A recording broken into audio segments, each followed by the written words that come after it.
Hello friends, इसके पहले वाले वीडियो में चर्चाएं की गई थी किसके बारे में भाई? कैनाल किरणों या धन किरणों के बारे में।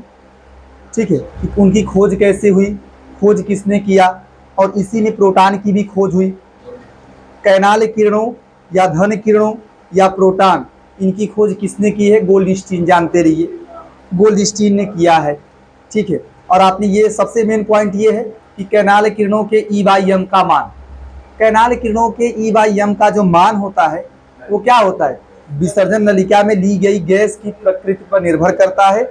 और यदि आपने विसर्जन नलिका में हाइड्रोजन गैस लिया तो उसके लिए कैनाल किरणों या धन किरणों के, कैनाल किरणों या धन किरणों के E/m का मान अधिकतम आता है। ये सब चर्चाएं हुई हैं। ठीक है, प्रॉपर्टीज वगैरह सब बता दिए गए हैं। आज चर्चाएं होंगी न्यूट्रॉन की खोज के बारे में। ये कौन सा वीडियो है भाई? ये आपके परमाणु संरचना का लेक्चर नंबर 4 है। कौन सा भाई? हाँ, लेक्चर नंबर 4 है। इसमें आप क्या पढ़ेंगे? इसमें पढ़ेंगे न्यूट्रॉन की खोज के बारे में। न्यूट्रॉन की खोज, discovery of neutron, discovery of neutron.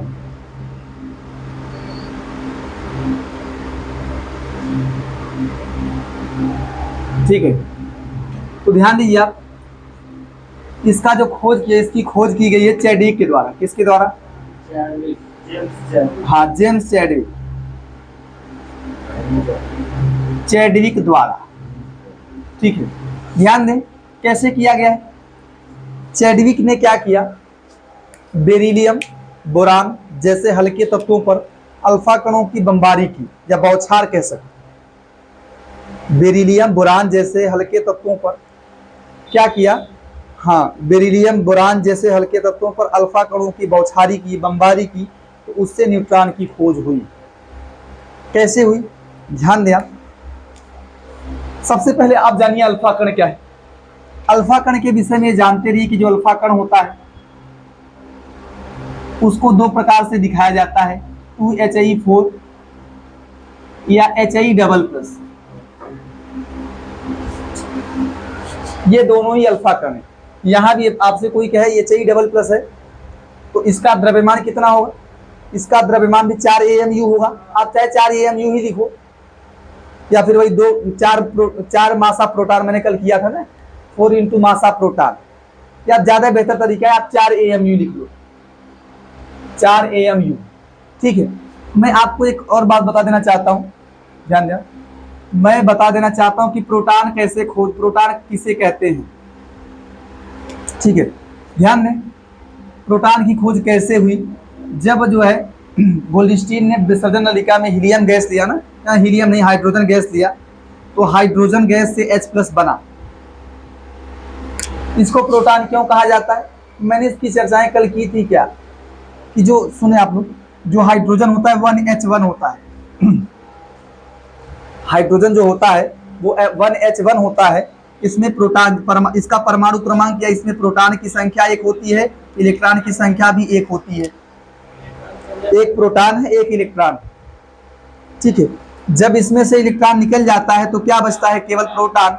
और जब इलेक्ट्रॉन निकलेगा तो H+ बनता है किसी भी, हाँ यही है ना, परमाणु के निष्कासन के, इलेक्ट्रॉन के निष्कासन के पश्चात धनावेश आता है। वो धनावेश क्यों आता है? क्योंकि प्रोटॉन ही बचा। प्रोटॉन का मतलब प्लस, इलेक्ट्रॉन का मतलब माइनस। तो इलेक्ट्रॉन नहीं रहा, केवल क्या रहा? प्रोटॉन रहा। तो यहाँ केवल प्रोटॉन ही होता है, इसीलिए प्रोटॉन को H+ से भी दिखाया जाता है। प्रोटॉन को H+ से भी दिखाया जाता है, तो ये जानते रहिए आप। हाँ, इसकी बात करें आप, जो ये दोनों ही अल्फा कण को दिखाने का तरीका है, और इनका जो द्रव्यमान होता है, जिसको आप बोल सकते हैं परमाणु द्रव्यमान, क्योंकि ये परमाणु है, इनका परमाणु द्रव्यमान कितना होता है? 4 AMU या 4 U कहें आप, आधुनिक भाषा में 4 U कहो, अगर 4 AMU लिखा है तो भी समझ लें आप। U और AMU एक ही है ना, वो एक ही है, मात्रक कह सकते हैं, एक ही मात्रक, जो कि परमाणु द्रव्यमान के लिए सामान्यतः प्रयोग किए जाते हैं, परमाणु द्रव्यमान के लिए प्रयोग किए जाते हैं। ये थोड़ा जानते रहिए आप। मैं ये बात कर रहा हूं, देखो कि चैडविक ने कैसे न्यूट्रॉन की खोज की। चैडविक ने क्या किया कि बेरिलियम, मान लीजिए बेरिलियम क्या होता है, 4Be9, बेरिलियम पर जब अल्फा कण 2He4 की बमबारी की तो क्या हुआ, भाई, यहां जानते हैं ये इसका परमाणु क्रमांक जुड़ गया, क्या हुआ वही समझा रहा हूं। इसका परमाणु क्रमांक जुड़ के 6 कार्बन 12 बना लिया, ठीक है, 6 कार्बन 12 बना लिया और आपको मिला 0N1। 0, ये जो 0 नहीं लिखा गया, ये दिखा रहा है आवेश को, और 1 दिखा रहा है द्रव्यमान को। 0 किसे दिखा रहा है, आवेश को, और 1 किसे दिखा रहा है, द्रव्यमान को। इसका द्रव्यमान जो है 1U मान सकते हैं, 1U, ठीक है। और ऐसे इसके यही न्यूट्रॉन है आपका। और बोरान भी लिया था, ठीक है, 2He4, अगर बोरान ले लें आप 5 बोरान 10, तो इससे जानते क्या बना था, 7 नाइट्रोजन 14 ना बन के 13 बना था, और यहां बना था 0N1। नाइट्रोजन का 13 भी होता है, नाइट्रोजन का 13 भी होता है। तो ठीक है, जब अल्फा कण की बमबारी बोरान पे की गई तो 7 नाइट्रोजन 13 बना, और क्या निकला है, न्यूट्रॉन। तो इसी प्रकार न्यूट्रॉन की खोज हुई थी, ठीक है। तो लिखिए थोड़ा, आप लोग लिखिए, हेडिंग करें न्यूट्रॉन की खोज, discovery of neutron, discovery of neutron. लिखिए, सन 1932 में, सन 1932 में जेम्स चैडविक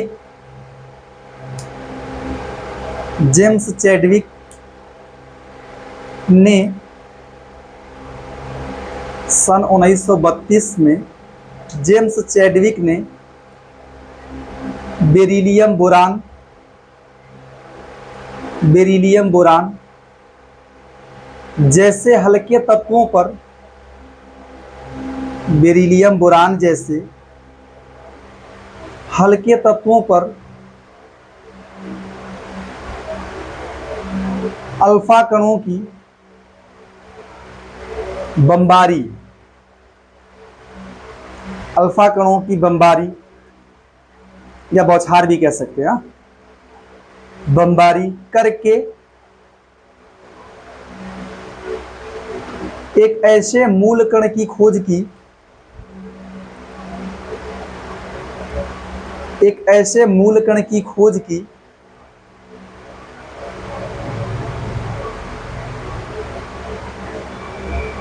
जिस पर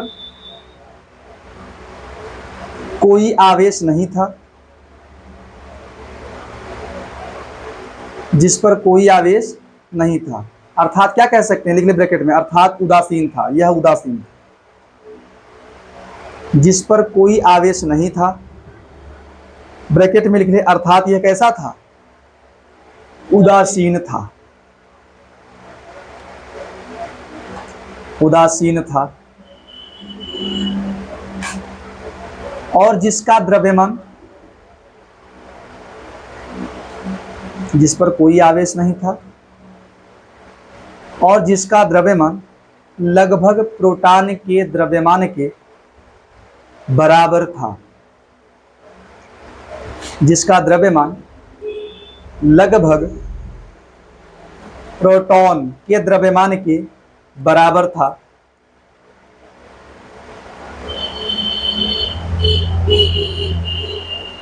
बाद में इसे न्यूट्रॉन कहा गया, बाद में इसे न्यूट्रॉन कहा गया। समझ पा रहे हैं आप कि भाई ये कि भाई अल्फा कणों की बमबारी की तो ऐसा कण निकला जिसपे कोई आवेश नहीं था, लेकिन इसका द्रव्यमान क्या था, प्रोटॉन के द्रव्यमान के बराबर था। इसका ये केवल द्रव्यमान में हेल्प करता है, किसी परमाणु के प्लस के लिए जिम्मेदार नहीं होता है। न्यूट्रॉन प्लस के लिए कौन जिम्मेदार है, प्रोटॉन, माइनस के लिए इलेक्ट्रॉन जिम्मेदार है। न्यूट्रॉन किसी आवेश के लिए जिम्मेदार नहीं होता, ये द्रव्यमान बढ़ाने के लिए जिम्मेदार होता है। द्रव्यमान बढ़ाने के लिए क्या होता है, जिम्मेदार। हाँ, द्रव्यमान इसका प्रोटॉन के बराबर होता है।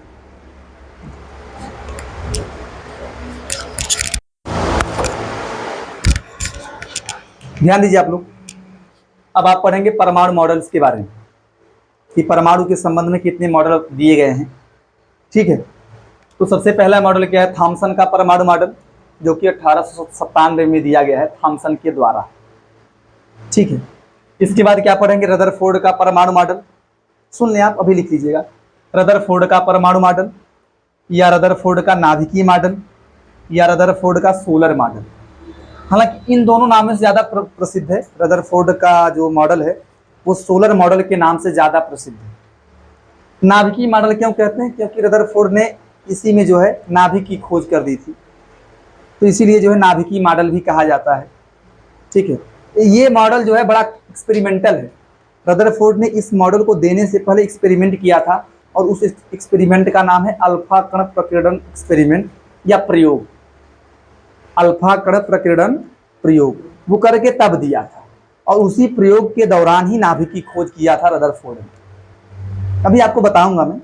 ठीक है, इसके बाद आप पढ़ेंगे नील्स बोर का परमाणु मॉडल। लेकिन नील्स बोर ने भी अपना परमाणु मॉडल देने से पहले काफी कुछ बातें बताई हैं। वो बड़ी जो है परमाणु के संबंध में काफी कुछ बातें बताई हैं, जिसमें आपको पढ़ना पड़ेगा। ठीक है, आपको पढ़ना पड़ेगा ना कि जो कोई भी पदार्थ है, इलेक्ट्रॉन की दो नेचर पढ़ेंगे आप। इलेक्ट्रॉन दो प्रकृति को दिखाता है। ठीक है, कौन कौन सा, एक कण प्रकृति पढ़ेंगे, एक पढ़ेंगे मतलब कि इलेक्ट्रॉन को कण माना गया है, एक बार इलेक्ट्रॉन को ऊर्जा माना गया है। दो नेचर को बताया गया है। अभी आप उसकी बात ना करें, आप सीधा पहले पॉइंट पे आइए कि क्या है थॉमसन का परमाणु मॉडल या थॉमसन का तरबूज मॉडल। सुनो ध्यान से, आप सुन लीजिए, फिर मैं लिखा दे रहा हूँ। थॉमसन ने क्या बताया, थॉमसन ने बताया कि जो परमाणु होता है वो 1 एंगस्ट्रॉम, जिसको आप बोलते हैं 10 की पावर माइनस 10 मीटर या 10 के पावर माइनस 8 सेमी कह सकते हैं। 10 के पावर माइनस 10 मीटर या 10 के पावर माइनस 8 सेमी कह सकते हैं आप कि परमाणु 1 एंगस्ट्रॉम या 10 के पावर माइनस 10 मीटर या 10 के पावर माइनस 8 सेमी त्रिज्या वाला, या त्रिज्या के कोटि का कह सकते हैं। त्रिज्या वाला जो है एक ठोस गोला होता है, त्रिज्या का ठोस गोला होता है। परमाणु 1 एंगस्ट्रॉम त्रिज्या का क्या होता है, ठोस गोला होता है। परमाणु को इन्होंने ठोस बताया, और बताया कि परमाणु, मान लीजिए परमाणु का ठोस गोला है, इन्होंने कहा कि इस ठोस गोले में धनावेशित भाग समान रूप से फैला रहता है। क्या फैला रहता है, हाँ, इन्होंने कहा कि परमाणु के 2 भाग होते हैं। इन्होंने ये बताया कि परमाणु जो है उसके 2 भाग होते हैं। कौन कौन सा, धनावेशित भाग और ऋणावेशित भाग। परमाणु के 2 भाग हैं, धनावेशित भाग और कौन सा भाग, ऋणावेशित भाग। धनावेशित भाग को जो है प्रोटॉन नाम दिया गया, और ऋणावेशित भाग को क्या नाम दिया गया, इलेक्ट्रॉन। तो इन्होंने बताया कि परमाणु 1 एंगस्ट्रॉम त्रिज्या का ठोस गोला होता है, जिसमें क्या होता है, धनावेशित भाग क्या रहता है, समान रूप से फैला रहता है। धनावेशित भाग का मतलब प्रोटॉन कह सकते, समान रूप से क्या रहता है, फैला रहता है। और उसमें इलेक्ट्रॉन, ऐसे मान लीजिए धनावेशित भाग फैला है, समान रूप से फैला रहता है, और उसमें जो है इसके बीच में धनावेशित भाग, इस धनावेशित भाग में क्या, इसको आप धनावेशित भाग मान लो, इसे कि धनावेशित भाग है, ये धनावेशित भाग है। इस धनावेशित भाग में क्या है, इलेक्ट्रॉन।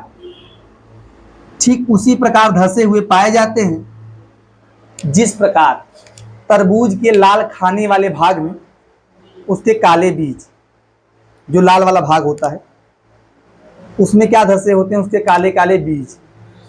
एक तरीके से आप अपने मन से ये समझो कि इन्होंने क्या किया कि जो तरबूज का लाल वाला भाग है, खाने वाला, लाल खाने वाला भाग है, उसको कहा कि उसकी तुलना कर दी परमाणु के धनावेशित भाग से, कि जिस प्रकार तरबूज में लाल खाने वाला भाग समान रूप से फैला हुआ है, उसी प्रकार परमाणु में क्या फैला होता है, धनावेशित भाग। लाल वाले भाग की तुलना परमाणु के धनावेशित भाग से कर दी और बताया कि जिस प्रकार तरबूज के लाल वाले भाग में कौन धसे हैं, उसके काले काले बीज धसे होते हैं, उसी प्रकार परमाणु के धनावेशित भाग में क्या धसे होते हैं, इलेक्ट्रॉन। इसीलिए इस मॉडल को क्या नाम दिया गया है, तरबूज मॉडल। समझ पा रहे हैं आप? तो ये इलेक्ट्रॉन धसे हुए हैं, आप इसको नाम से आप कह सकते हैं ना, ये धनावेशित भाग है, धनावेशित भाग, और ये परमाणु, आप नाम देखिए पूरा परमाणु है, और ये आपके इलेक्ट्रॉन है, चाहे नाम दे सकते हैं, या आप इसको ना, आप धनावेशित भाग और परमाणु को मिला के सीधा बोलो धनावेशित परमाणु। धनावेशित परमाणु, धनावेशित परमाणु का मतलब परमाणु में कौन धसा, जो धनावेशित भाग है वो फैला हुआ है। तो दोनों को मिला के आप चाहे कह सकते हैं ये क्या है, धनावेशित परमाणु है। धनावेशित परमाणु का मतलब धनावेश और परमाणु को दोनों को मिला के कहा गया है। अरे रे, धनावेशित परमाणु।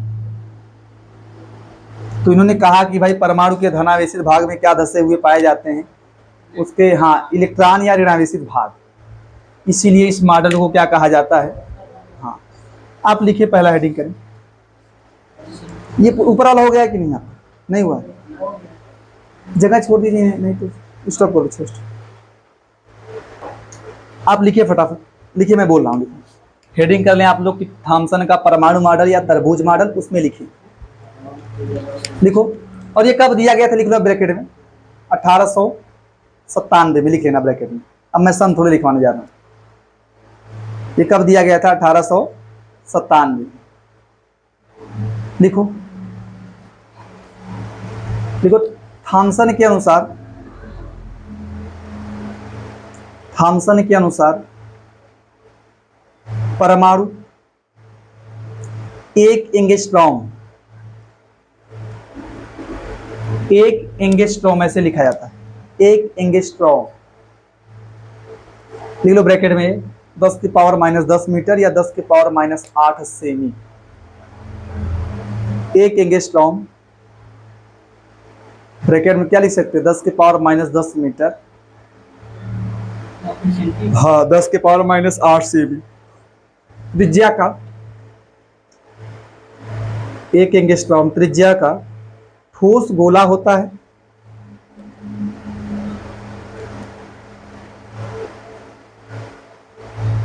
ठोस गोला होता है और परमाणु के दो भाग होते हैं, और परमाणु के दो भाग होते हैं। कौन कौन भाई, धनावेशित भाग ब्रैकेट में प्रोटॉन कर दें, तथा ऋणावेशित भाग ब्रैकेट में इलेक्ट्रॉन। कौन कौन से लिखेंगे, धनावेशित भाग दो भाग होते हैं, पहला क्या लिखेंगे, धनावेशित भाग ब्रैकेट में प्रोटॉन। दूसरा क्या लिखेंगे, ऋणावेशित भाग ब्रैकेट में इलेक्ट्रॉन।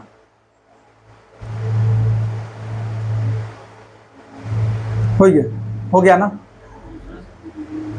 ऋणावेशित भाग ब्रैकेट में इलेक्ट्रॉन। अब आप नीचे लिखें, परमाणु के ठोस गोले में धनावेशित भाग,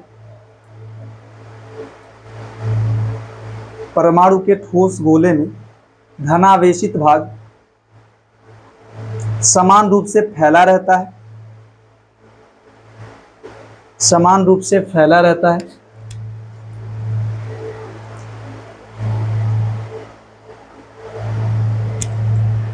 और उसमें ऋणावेशित भाग, और उसमें ऋणावेशित भाग अर्थात इलेक्ट्रॉन ठीक उसी प्रकार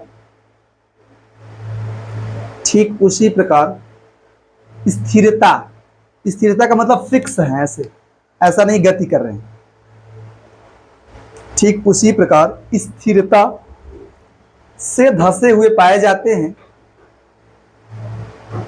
ठीक उसी प्रकार स्थिरता से धंसे हुए पाए जाते हैं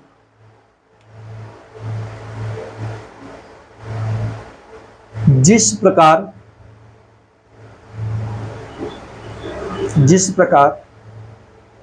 तरबूज के लाल खाने वाले भाग में, जिस प्रकार तरबूज के लाल खाने वाले भाग में उसके काले बीज,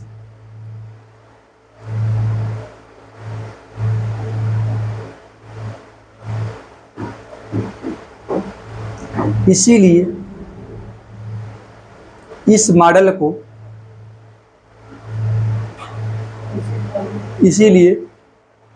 उसके काले बीज, इसीलिए इस मॉडल को थॉमसन का तरबूज मॉडल भी थॉमसन का तरबूज मॉडल भी कहा जाता है। थॉमसन का तरबूज मॉडल भी कहा जाता है।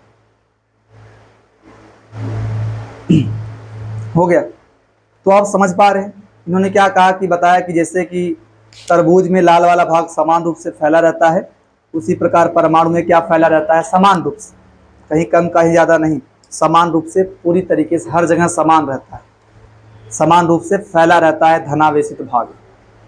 जिस प्रकार तरबूज में उसके लाल वाले भाग में काले काले बीज धसे होते हैं, उसी प्रकार परमाणु में धनावेशित भाग में क्या धसा रहता है, इलेक्ट्रॉन। समझ पा रहे हैं? इसीलिए इस मॉडल को क्या नाम दिया गया है, तरबूज मॉडल। समझना है, अब इसको छाप लें।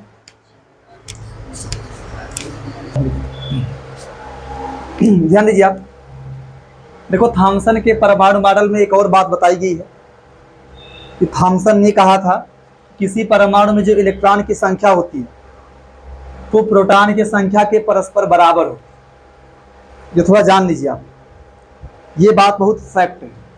कोई भी परमाणु होता है उसमें जो प्रोटॉनों की संख्या होती है और इलेक्ट्रॉनों की संख्या होती है वो आपस में क्या होती है, बराबर होती है। इसीलिए परमाणु क्या होता है, उदासीन। इसीलिए परमाणु क्या होता है, कोई भी परमाणु उदासीन ही होता है। क्यों उदासीन होता है? क्योंकि परमाणु में प्रोटॉनों की संख्या अर्थात धनावेशित भाग कह सकते हैं और इलेक्ट्रॉनों की संख्या परस्पर बराबर होती है। अब अच्छा, इसकी कमियां देखिए आप, थॉमसन के परमाणु मॉडल की कमियां क्या क्या, ध्यान दें आप। थॉमसन ने देखो क्या बताया था कि परमाणु क्या होता है, ठोस होता है। परमाणु एक एंगस्ट्रॉन त्रिज्या का ठोस गोला होता है, लेकिन वास्तव में बाद में प्रयोग पता चला था, तब इनको गलत साबित किया गया। बाद में ऐसा पता चला कि परमाणु का तो अधिकांश भाग खोखला है, इन्होंने ठोस कह दिया। इन्होंने ठोस कहा था परमाणु को ना, थॉमसन ने ठोस कहा था, लेकिन वास्तव में परमाणु क्या होता है, परमाणु का अधिकांश भाग खोखला होता है। और ये कमी देखें, इन्होंने कहा था कि परमाणु में इलेक्ट्रॉन स्थिर रूप से धसे हुए पाए जाते हैं, सिर्फ फिक्स धसे रहते हैं, गति होती नहीं करते। क्या आप ये सही बात है? नहीं, वास्तव में परमाणु क्या करते हैं, गति करते हुए पाए जाते हैं। यही तो जानते हैं आप, वास्तव में परमाणु क्या करते हैं, गति करते हुए, अनियमित रूप से गति करते हुए पाए जाते हैं। इसके बाद क्या है, इन्होंने कहा था कि वही प्रोटॉन के विषय में कहा कि प्रोटॉन फैला रहता है, लेकिन वास्तव में बाद में क्या पता चला कि प्रोटॉन तो नाभिक में होता है, तो परमाणु में कहाँ फैला होता है। बाद में प्रयोगों द्वारा क्या पता चला कि जो प्रोटॉन होता है वो परमाणु में समान रूप से फैला नहीं होता है, बल्कि वो नाभिक में होता है ना, प्रोटॉन। तो ये इनकी कमी है, ये इनकी क्या है, कमी। तो यही है कि प्रोटॉन परमाणु में समान रूप से फैले हुए नहीं पाए जाते, बल्कि परमाणु के नाभिक में उपस्थित होते हैं या पाए जाते हैं। इसके बाद आप एक पढ़ेंगे रैखिक स्पेक्ट्रम, परमाणुओं का रैखिक स्पेक्ट्रम, ये बाद में पढ़ाया जाएगा, जिसकी व्याख्या ये नहीं कर पाए, जिसकी व्याख्या ये नहीं कर पाए या यह मॉडल नहीं कर पाया। ठीक है, अब आपको पढ़ाएंगे रदरफोर्ड का अल्फा कण प्रकीर्णन प्रयोग, रदरफोर्ड का अल्फा कण प्रकीर्णन प्रयोग। इसको फटाफट लिखें आप।